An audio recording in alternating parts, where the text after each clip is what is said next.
ओम पितृदेवताभ्य नमः। सत्य सनातन धर्म यूट्यूब चैनल पर आप सभी का स्वागत है। आज मैं आपको फाल्गुन अमावस्या की कथा सुनाने जा रहा हूँ। अमावस्या का क्या महत्व है, किस प्रकार से पूजन करना है और कौन सी कथा का श्रवण करना है। अमावस्या के दिन पितरों की पूजा की जाती है। पितरों का आशीर्वाद जरूरी होता है। पितरों का जब आशीर्वाद प्राप्त होता है तो जीवन में खुशियाँ आती हैं, तरक्की आती है, जीवन में आ रहे सारे कष्ट दूर हो जाते हैं। अगर पितृदोष लग जाए तो कई प्रकार की परेशानियां जीवन में आना शुरू हो जाती हैं। अमावस्या के दिन सुबह गंगा जल से स्नान करें या जल में गंगा जल डाल करके स्नान करें। उसके बाद में पितरों के नाम से तर्पण करना है, पितरों के नाम से जल देना चाहिए। पितरों के सामने बैठ कर के तर्पण करें, पंचग्रास निकालें, पीपल वृक्ष पर ओम पितृदेवताभ्यो तर्पयन्ताम कह करके जल चढ़ावें। पितरों के सामने दीपक जलाए, पीपल वृक्ष के नीचे दीपक जलाए और फिर ब्राह्मणों को भोजन कराना चाहिए। ब्राह्मणों को भोजन करा करके हाथ जोड़ करके उनका आशीर्वाद प्रदान करें, आशीर्वाद ग्रहण करें। इससे आपकी हर मनोकामना पूरी होगी। प्राचीन समय की बात है, एक नगर में एक ब्राह्मण दंपत्ति रहते थे। ब्राह्मण दंपत्ति के एक कन्या थी। पति पत्नी बड़े प्रेम के साथ रहते थे। कन्या भी भगवान का पूजन पाठ किया करती थी। वह भगवान विष्णु की पूजा करती, भगवान विष्णु की आरती करती, प्रत्येक अमावस्या के दिन पूजा किया करती थी। एकादशी, पूर्णमासी हर दिन भगवान विष्णु का पूजन करती थी। एक बार उनके नगर में एक साधु आए। साधु सबके घर से भिक्षा लेते थे, लेकिन उसके घर से भिक्षा नहीं लेते थे। जब उसकी पत्नी देती, ब्राह्मण की पत्नी भिक्षा देती तो वह ले लेते थे, लेकिन जैसे ही उसकी कन्या भिक्षा देती, ब्राह्मण भिक्षा स्वीकार नहीं करते थे। एक दिन उसने अपनी माता से कहा, ये माता, ये ब्राह्मण देव सबके हाथ से भिक्षा ले लेते हैं, लेकिन मेरे हाथ से भिक्षा नहीं लेते। यह बात उसने अपने पति से कही तो जब साधु नदी किनारे भोजन बना रहे थे, वहाँ पर ब्राह्मण पहुँच गए और ब्राह्मण ने हाथ जोड़ करके कहा, महाराज आप तो साधु हैं, आपके लिए तो सभी एक समान हैं। आप सबके घर से भिक्षा लेते हो, लेकिन मेरे घर से भिक्षा नहीं लेते, ये क्या कारण है। साधु ने कहा कि हे पितृदेव, आपको बुरा नहीं मानना चाहिए। जिसके भाग्य में वैधव्य लिखा हो, जिसका भाग्य ही दुर्भाग्य हो, उसके हाथ से मैं भिक्षा नहीं ले सकता, नहीं तो इसमें पतित होने का कारण बनता है।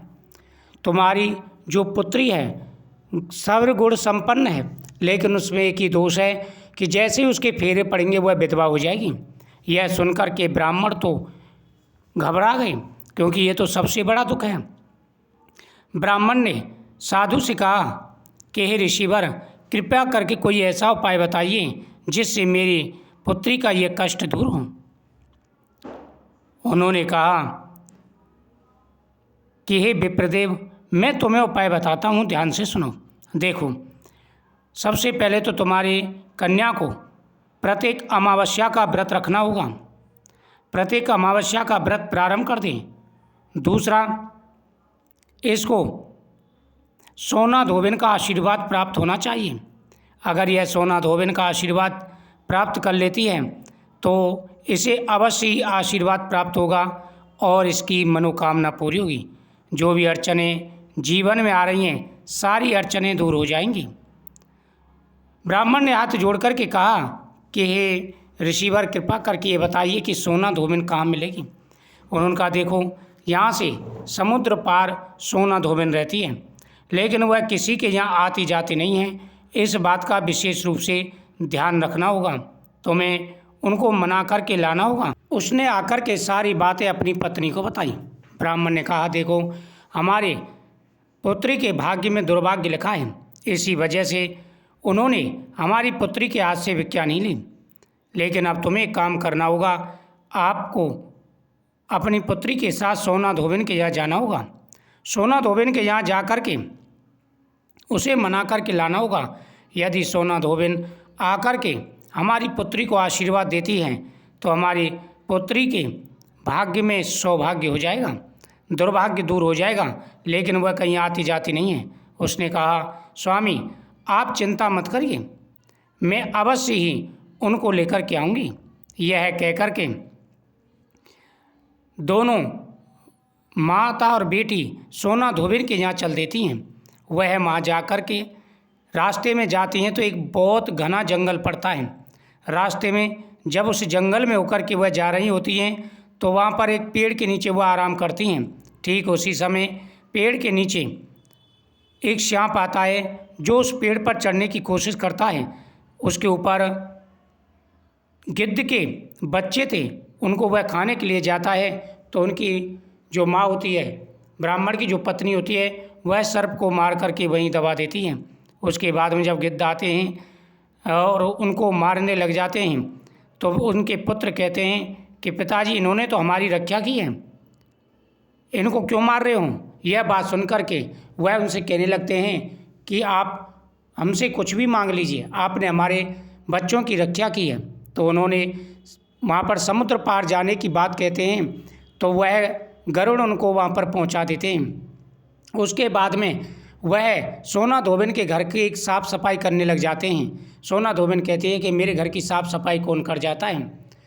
उसने बहू से कहा तो बहू ने कहा कि माता जी हमारे अलावा कौन करेगा, लेकिन उसको विश्वास नहीं हुआ। जब उसने छुप कर के देखा तो माता बेटी घर की सफाई कर रही थी। सोना धोबिन ने उनसे पूछा कि तुम ऐसा क्यों कर रही हो। बल्कि हमारे बेटी के भाग्य में दुर्भाग्य है, यदि आपकी कृपा होगी तो इसके भाग्य में सौभाग्य हो जाएगा।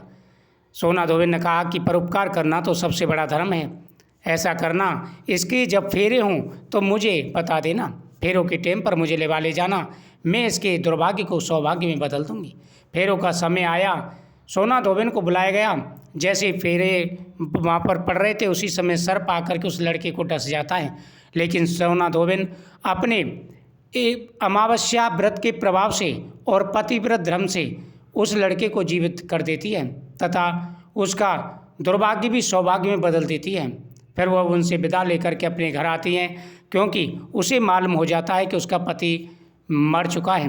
वह रास्ते में पीपल वृक्ष के नीचे 108 परिक्रमा करती है और पितरों से प्रार्थना करती है तथा भगवान शिव का पूजन भी करती है और कहती है कि सच्चे मन से यदि मैंने अमावस्या की पूजा की है और भगवान का पूजन किया है तो मेरा पति जीवित हो जाए। ऐसा कहते ही सोना धोबिन का पति जीवित हो जाता है। सोना धोबिन की जय जयकार होने लग जाती है। तो अमावस्या के दिन जो भी सच्चे मन से पितरों का पूजन करते हैं, देव पूजन करते हैं, दान पुण्य करते हैं और ऋषि मुनियों को या ब्राह्मणों को दान करते हैं, उनको भोजन कराते हैं, उनकी हर मनोकामना पूरी हो जाती है। तो पीपल वृक्ष के नीचे 108 परिक्रमा अवश्य करनी चाहिए इस दिन।